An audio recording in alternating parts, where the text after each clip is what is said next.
Hey everyone, and welcome to What's Up with Tech. I'm Evan Kirstel. And I'm Irma Rastigaeva. Welcome. On the heels of CES, we're really excited to dive into this conversation. CES always sparks big ideas and bold promises, and today we're focused on the part that really matters when the lights go down at CES, how ideas turn into real products inside the 3D experience lab at Dassault Systems, and how founders and startups are taking that CES momentum and turning it into actual progress beyond the demo booth. Irma. We're joined today by Frederick Vacher, Head of Innovation at Dassault Systems and founder of 3D Experience Lab, joining us from France, where Dassault Systems is headquartered. We're also joined by Abhishek Bali, Director of Mainstream Innovation and SOLIDWORKS for Startups, and Director of the 3D Experience Lab North America, based in Boston. Welcome both. Welcome, everyone, and thank you, Ivan, for hosting us.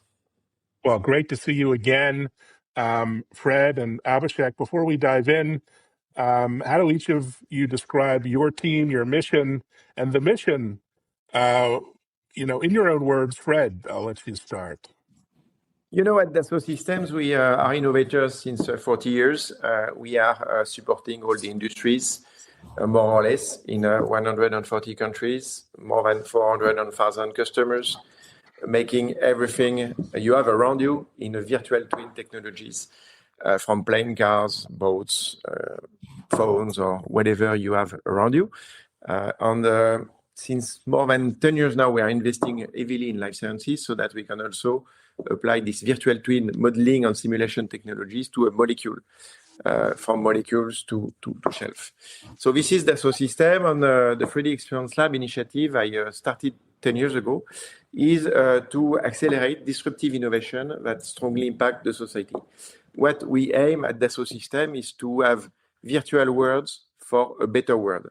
And to make it real, we decided to invest strongly 10 years ago, so it's not a buzzword, and it gives reference to your TV channel name, Ivan, making an impact. This is what we want to do, supporting early stage startups that are having great ideas and helping them to go from idea to market, and inspiring the complete industry. So this is where we believe we can play a strong role, helping the future generation of makers, entrepreneurs, and driving them to create products, services for a better world. Amazing. And Abhishek, how do you describe the work that you and your team do? You've been on this 10-year mission as well. Right. So I have two roles at Dassault Systems. One, of course, I'm part of Fred's team. I joined 3D Experience Lab team actually 9 years ago. It's 10th year in the running. And so basically I started off with the Boston 3D Experience Lab, responsible for setting it up in collaboration with MIT Center for Bits and Atoms and the Fab Foundation, where we are looking at startups, not just in North America, but I would say the entire world. But I manage the North American operations under Fred. So that's one part where, as Fred has mentioned, the whole idea is to how to give access to startups that are solving tough technical challenges around sustainability. That's why we work with the UN SDG goals very closely, and how to source, mentor, and make sure that their journeys are smoothened out all the way to from idea conception all the way to manufacturing using the 3D Experience platform. So that's one part of my role. The other part is for the SOLIDWORKS for Startups program, which I assumed 3 years ago, where we are looking at any hard tech company that wants to design their own product and sell in the market under their own name, and who are under $1 million in revenue and funding, and who really want to make a dent in the universe through their product. So we give them easy access to not just SolidWorks, which is one of the gold standards for 3D design software, but also to simulation, engineering, data management product, all under the 3D Experience platform umbrella. So these are the two roles that I play, and me and my team, they help me and of course Fred to meet our goals every year. Fred, you started 3D Experience Lab in 2015, so congratulations on 10-year anniversary. Thank you. What has changed most over that decade in terms of technology, but also in how startups approach innovation? But first, 10 years ago, nobody was speaking about impact. We had many people talking about metaverse, AI, and but changing the world for a better was really, I think, an initiative that we created and initiated. And what I'm seeing is more and more people are willing to create an impact. VCs are having funds dedicated to impact, which is quite new. I started to see this since 3 to 5 years. So it's now embraced by the global ecosystem. Second, we see more and more deep tech startups. 10 years ago, you could find a lot of startups doing digital, creating an app to put in an app store.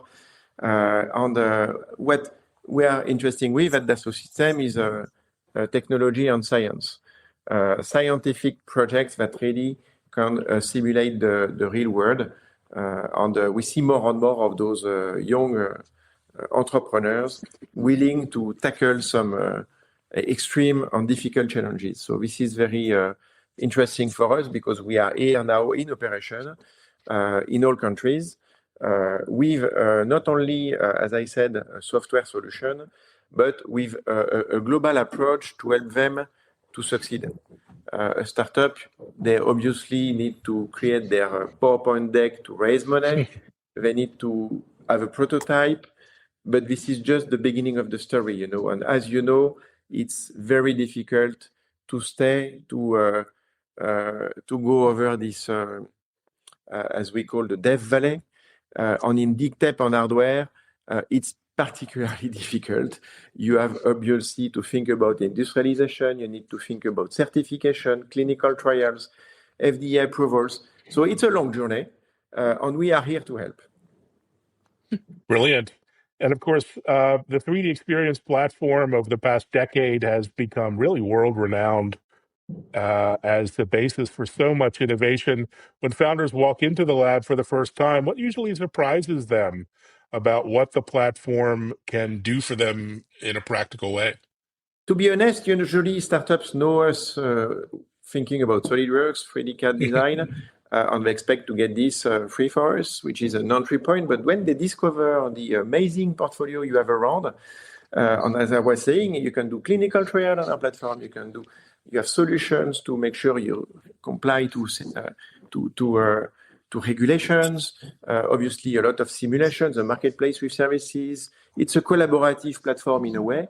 But what they, in fact, value the most is our approach at the lab to provide mentors. We not only provide platform on applications, but we provide experts that will bring their skills at the right time to help them to do it right the first time. Second, this is not what they know. In fact, as I was telling in my introduction, we are in contract with something like 400,000 customers in many industries, in many countries. Wow. And this network is of great value for those startups because at one point or another, they need to connect with the industries. It's easy to do a startup in early stage. And when you need to scale up onto industrial at scale, having partnership with big industrials is often very important. And we are here to connect the dots. Speaking of collaboration, Fred, how are large enterprises and your large partners shaping what startups are specifically building in the lab? Is there influence? In fact, the influence is coming on both sides. Startups are small, they have no legacy, so they can have bright ideas on go, take risk, think out of the box. The big industrials, they're having their their processes, their business, their legacy, their history. So it's more difficult for them to jump into a complete new space. So the connection between two is very rewarded. And more they want to work together. It's really what they value coming to the lab. It's not only looking at a technology lab, but really with us and with the amazing portfolio of disruptive projects we have, being inspired to think differently. Brilliant. And Abhishek, you manage the SolidWorks for Startups program. So you see founders much earlier in the journey than anyone else, really. Talk about the role they can play in your ecosystem and the impact that some of the partners can have on their success.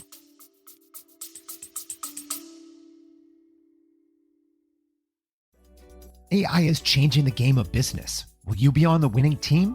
I'm Jordan Wilson, the host of the Everyday AI podcast and your coach to help you learn the X's and O's of AI. Artificial intelligence isn't just a new player in the game, it's a new sport altogether. So if you don't quickly put AI into play, your competitors will run up the score. I've spent my whole life building winning teams, from coaching basketball to working with big players like Nike and Jordan Brand. My next move? Helping you win with Everyday AI. Listen wherever you get your podcasts or on everydayaipodcast.com. Let's tap into AI together and put points on the board. Yeah, definitely. So you're right. So we look at early to mid-stage companies at the SolidWorks program and also at the 3D Experience Lab, by the way, because both the programs work together in tandem. And that's why we were at CES as part of one booth. And in fact, the SolidWorks program is a feeder program to the 3D Experience Lab in so many ways. So what we know is, like Fred said, that it's not just access to software, but in a way, we are also responsible for making sure that a startup is on a journey to success all the way through. So while the SolidWorks for Startup program is a 3-year program, but starting second year, in fact, in some cases in the first year itself, some of the startups, they get a chance to actually, of course, we bring them to CES or Viva Tech, all these big events, but some of them, based on what they're doing, they actually get a chance to be connected to some of our bigger industrial partners. It depends on what these startups are actually doing. So I have a lot of names around. I would say industrial equipment is a big one. Then medical devices is another big one. We have companies like CellLink that started with our program. And by the way, they were part of the 3D Experience Lab also. And now they are a very big name. They are 3D printing human cells with a great mission. Similarly, we have companies like Domain Medical that was part of our program. And then the 3D Experience Lab. And now they are doing really well. And all the way through, we have helped them connect with our partners, because so what we believe in at both the teams is that it's all about making connections. Startup journey is not just about access to software and 3D CAD and design. It's an emotional journey. Every founder is smart enough to be working at the best companies at fat packages and all that stuff, but they start a company with a vision, and they start. They have so many challenges. So if we can take off, the challenge around software, connections, mentoring in some ways off their journey, off the table, I think then that's it's a big service to them. And that's why both the 3D Experience Lab and the SolidWorks program are so popular among founders. Abhishek, is SolidWorks for Startups program is also celebrating its 10-year anniversary this year, so congratulations on that. So how has the program changed over the years? And tell us more about the synergy and collaboration between the 3D Experience Lab and the SolidWorks for Startups program. Right.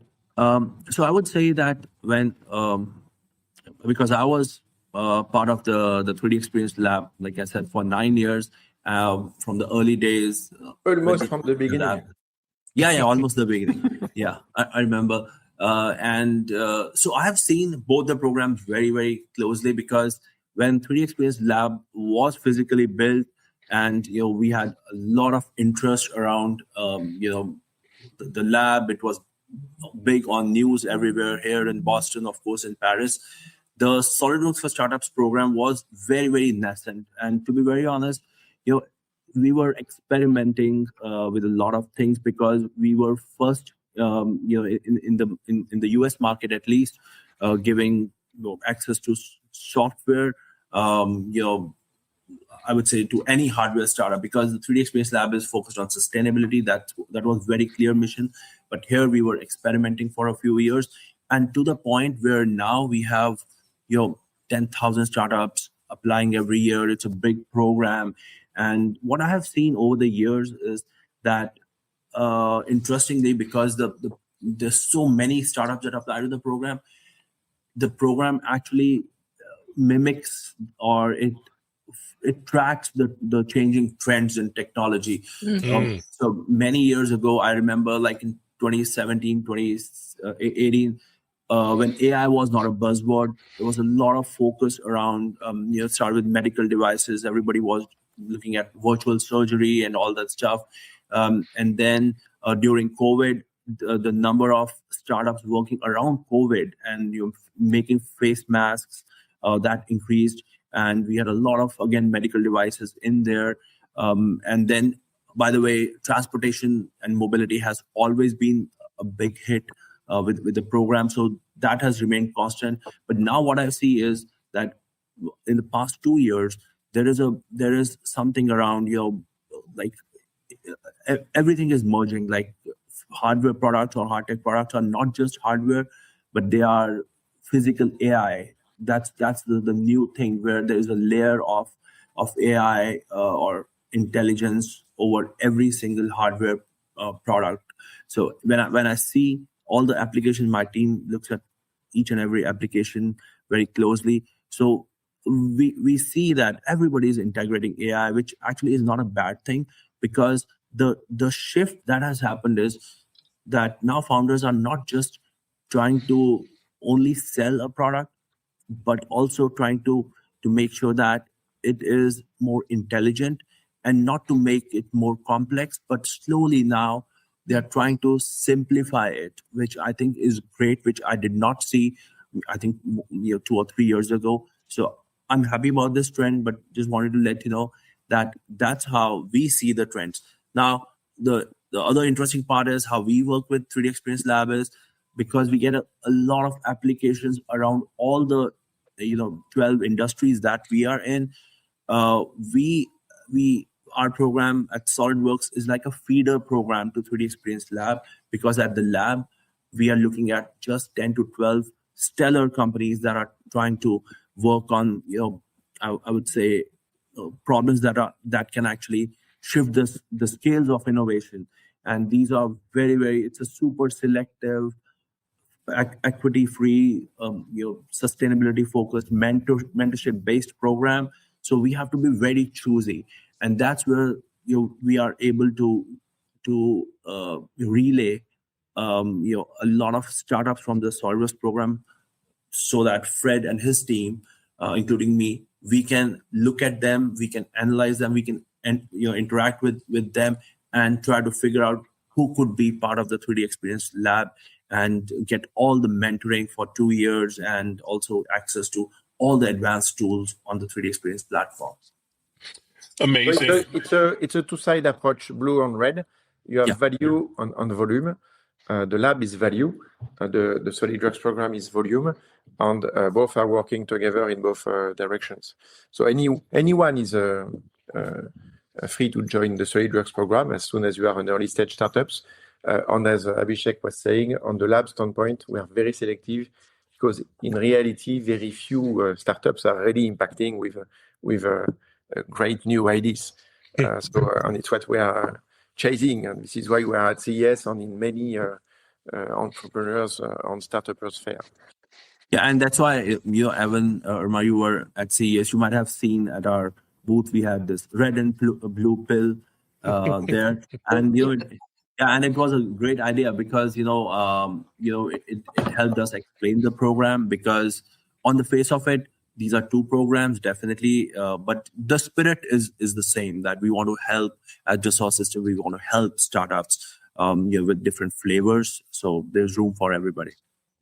Yeah, it was great seeing you at CES, Abhishek. And of course, you brought several founders from each program with you. It was great to meet them and interview them. What felt new about your presence at CES this year? You've been there so many years.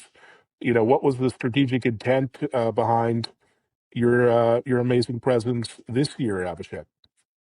Yeah, in fact, Fred and I, we were talking about this, a while ago. The interesting thing is that I think this was my 7th year at CES being there. But every year, when we walk around the Eureka Park area where you have thousands of startups and from all across the world, every other startup we talk to that's working around hardware, either they are part of the SOLIDWORKS for Startups program, or they have applied to the 3D Experience Lab, and some of them are actually part of 3D Experience Lab. We bring every year companies from both the programs. So, Fred had this amazing thought that, why don't we actually bring both the programs together, at CES. So we said, yeah, that could be really interesting. So that was very different, that this is the first time that we at a bigger booth within the French Tech or Business France area. They are our partners. We had both the programs represented, and we had brought 4 startups, Endiatix, which is making a pill bot, for they want to replace endoscopy, and it's a low cost, maneuverable, pill that you can ingest. And then there's a company called Biomotum. They are making exoskeletons. 3K Nano from India. They are working on nanomolecules like biosensors. And then Oli, which interestingly is also part of our partners called HACS or SOSV. We have great relations with HACS. They are one of the top hardware accelerator programs in the world.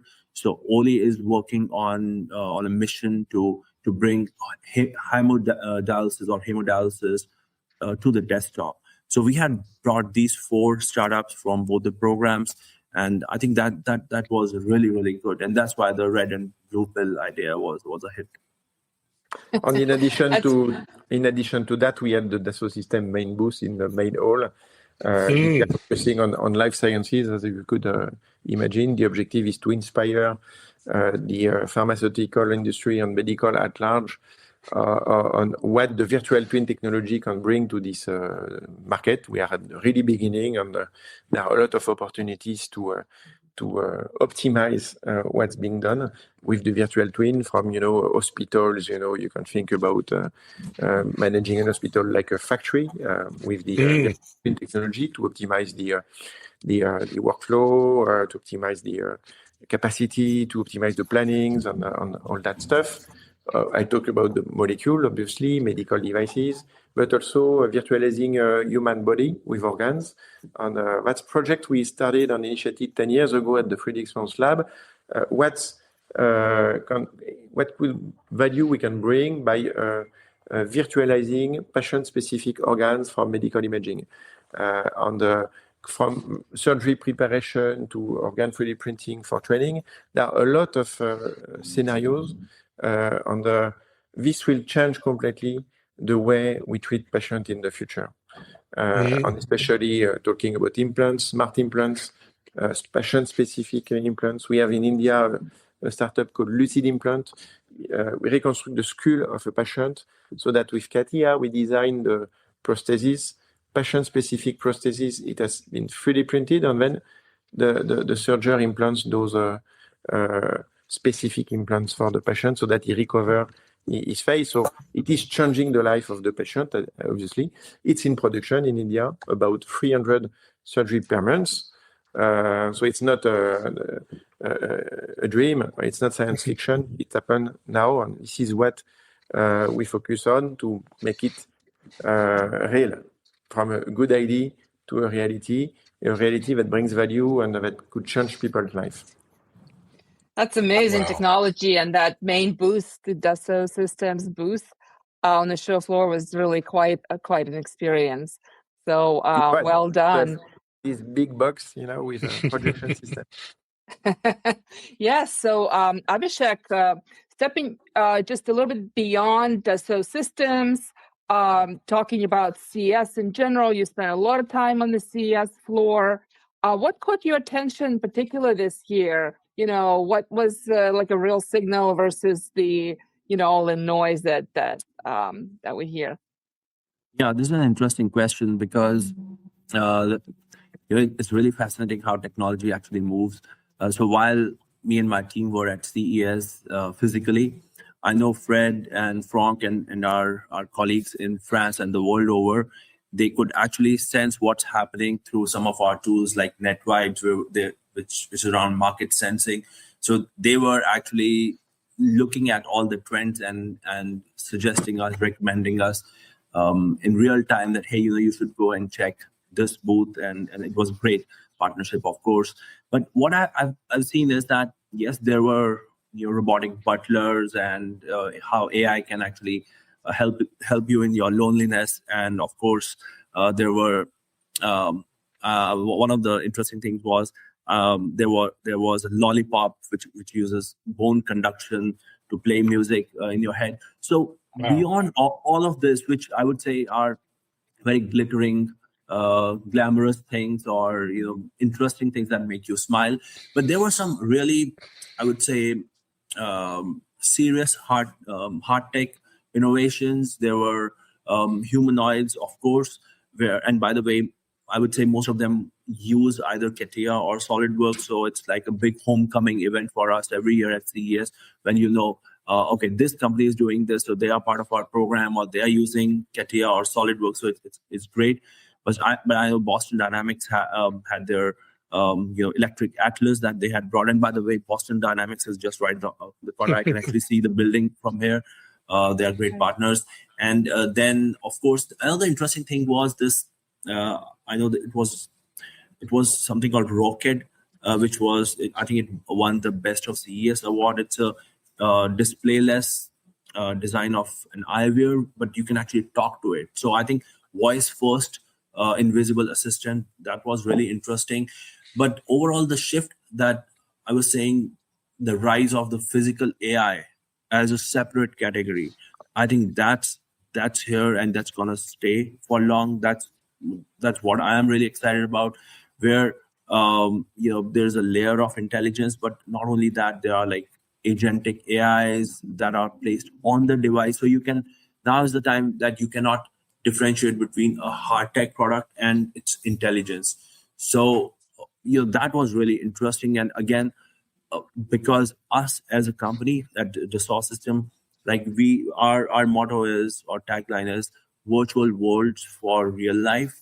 I could see that in action at CES. And in fact, Fred, I would like to know your thoughts also, sitting in Paris. I think, could you sense that sentiment somehow?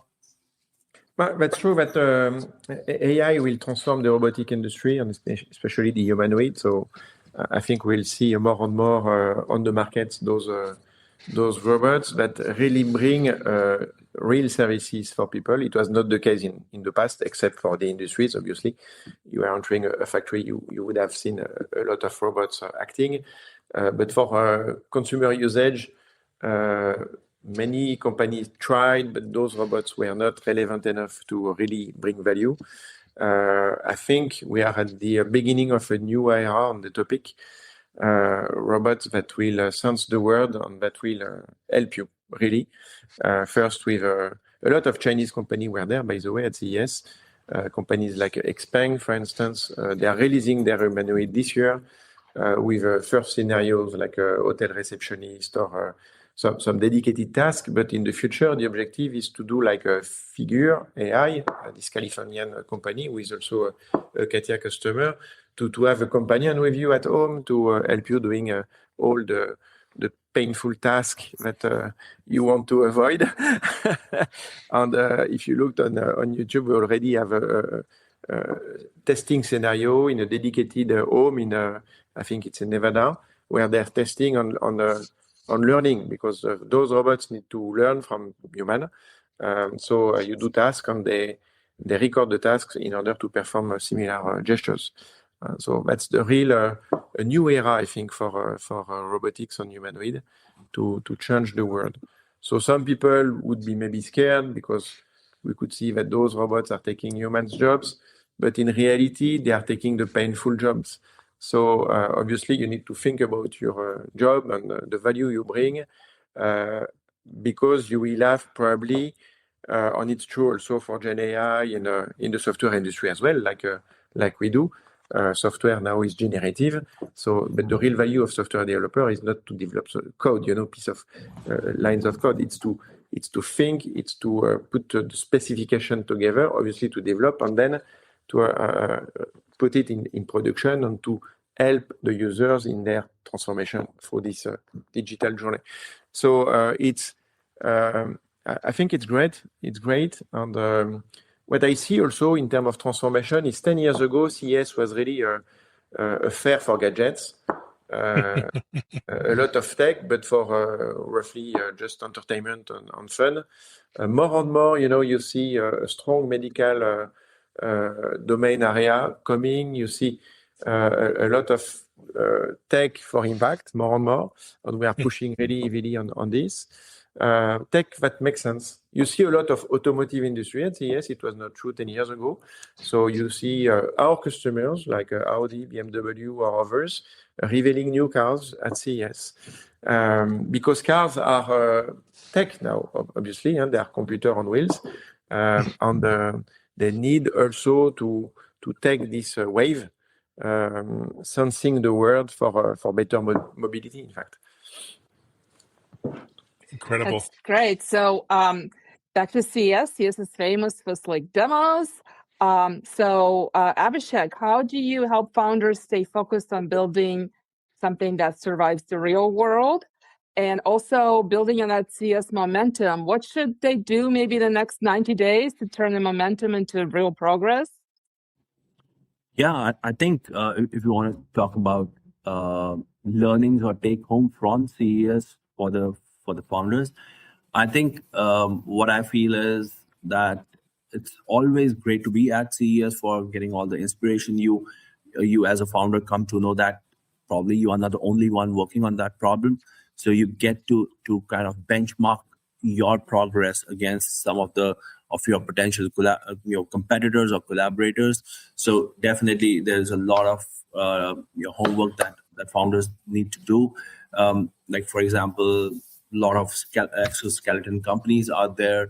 But I think I would say that more than the competitive spirit, it's about collaboration, where companies and startups, they meet other ecosystem partners who they can actually work with and come up with a better solution.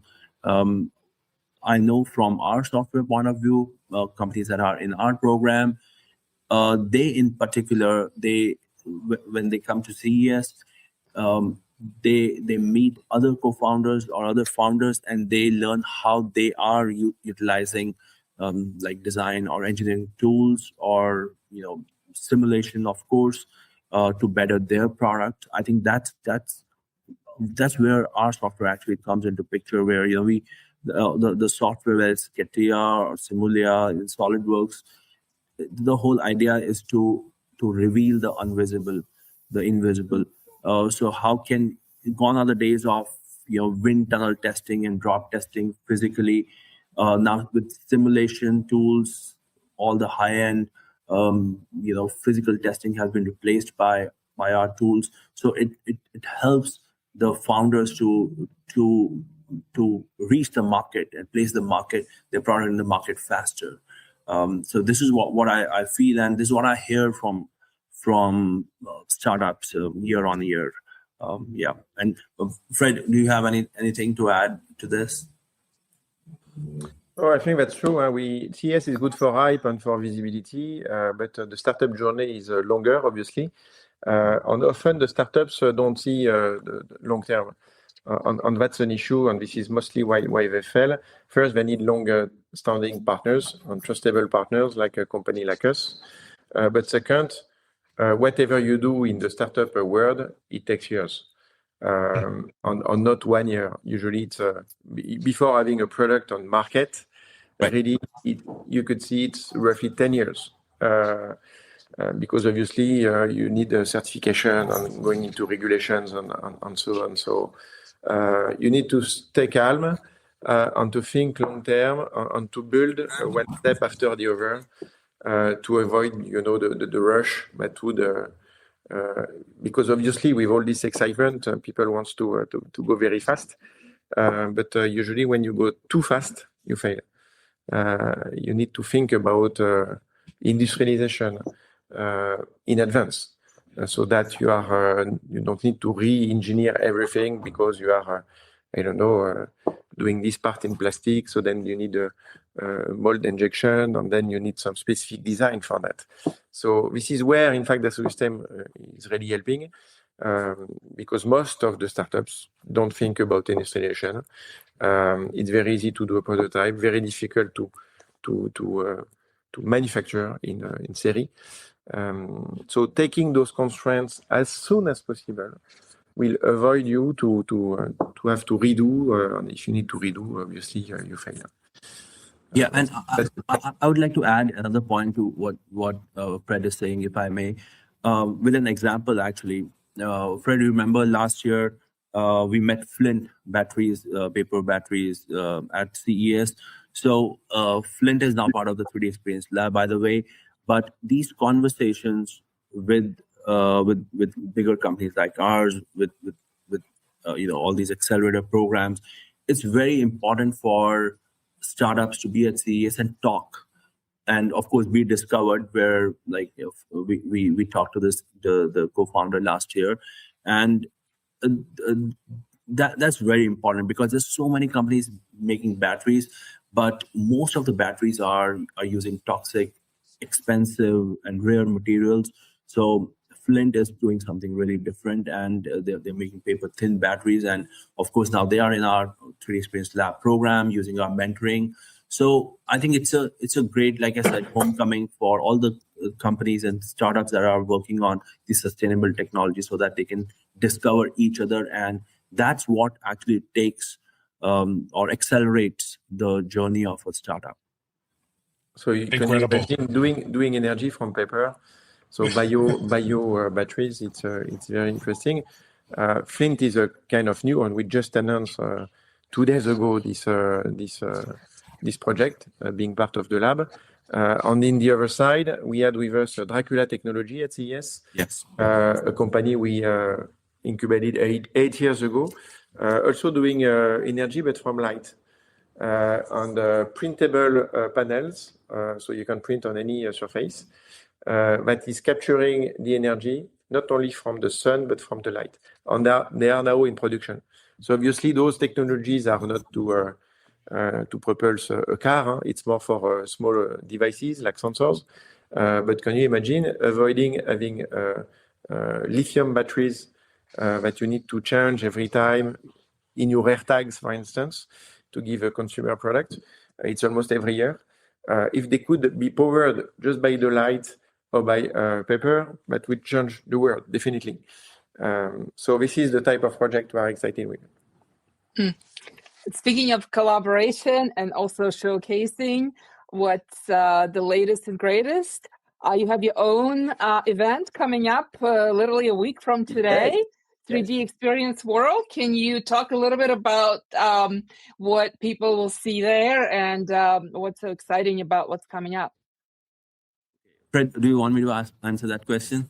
Abhishek, it's your event. You are just loading the truck from the Boston lab today, so people could see maybe in live everything you do for this amazing event. Right. And, yeah, in fact, that's why I'm not in the lab physically right now, because I'm getting text from my team that they are actually using cranes to bring everything in the truck, because there'll be a huge truck that will start on Monday. And it'll reach Houston, and the weather is not very conducive right now, but everything will work out fine.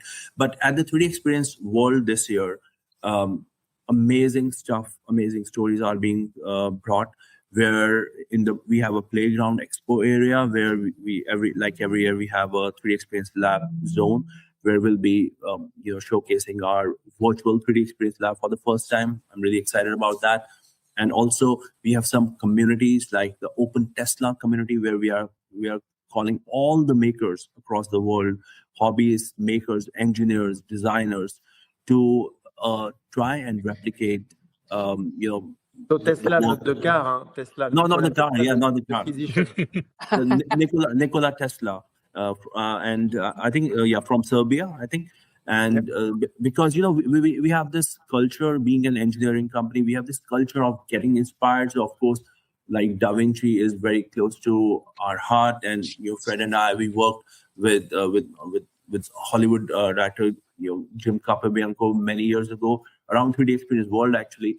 To use our tools to give to make his vision a reality, and there was a movie called The Inventor made using where we had our contribution in terms of there was a challenge that we had floated, announced at 3D Experience World I think 3 years ago, where we asked hobbyists and designers, engineers to get inspired from Da Vinci's codexes, his drawings, and come up with their own versions or replicas of his machines.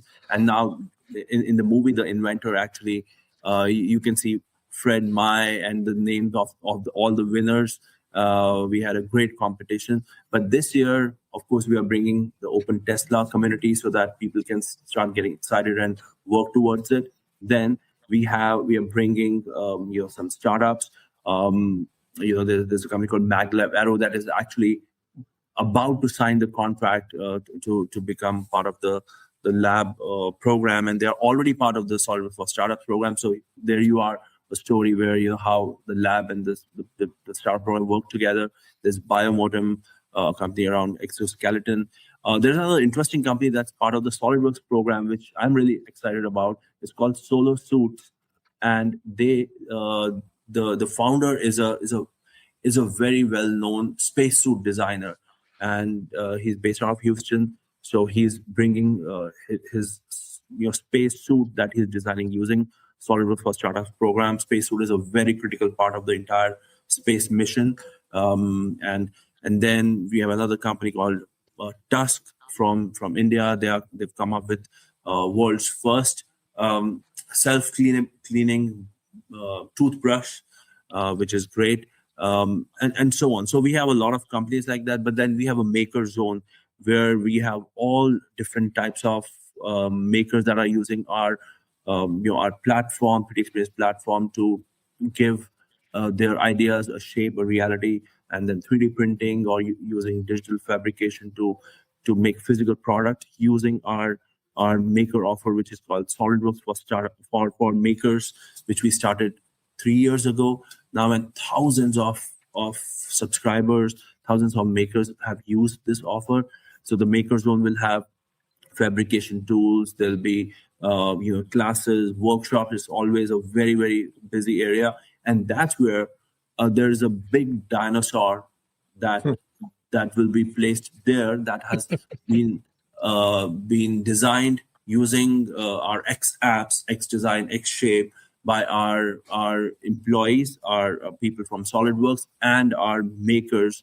It's an amazing big thing, and it's here in the 3D Experience Lab right now. So the whole task, the entire afternoon, will find out a way to box it and put it on the truck. It's a big one. It's a big one. It's a really big one. As you understood, it's a world of passionate people. 3D Experience World is massive. There are thousands of users, from makers, startuppers, but also customers engineering with our solutions. Obviously, this year we'll have some particular partnership announcement. Yeah. I guess you saw the buzz is starting with NVIDIA. Jensen will be on stage with our CEO Pascal Dalloz. And we'll also talk a lot about Gen AI, because Gen AI is not only for text, for semantics, or for pictures, but also it applies for 3D modeling And we are at the core of this revolution, and we'll show some amazing new functionalities and technologies there. Amazing. Sounds like I need to get on a plane like next week. I mean, this If is not, you need to book your tickets very quickly. this is like the Olympics and the World Cup and the Super Bowl of engineering all in one. Wow, what an event. What an amazing opportunity. And thank you both for sharing a peek behind the curtain, reflections, insights, and more. Really a masterclass in helping founders and startups turn ideas into impact. And as a follow-up, follow all of Dassault's social properties on LinkedIn in particular. Follow Fred, because every day Fred has some really blockbuster announcement or project or insight. Really is an education and masterclass in design and engineering and more. Thanks, everyone. Thanks, guys. Abhishek, Fred, Irma. Thank you. Thank you very much. Bye-bye. Good to see you. Bye-bye.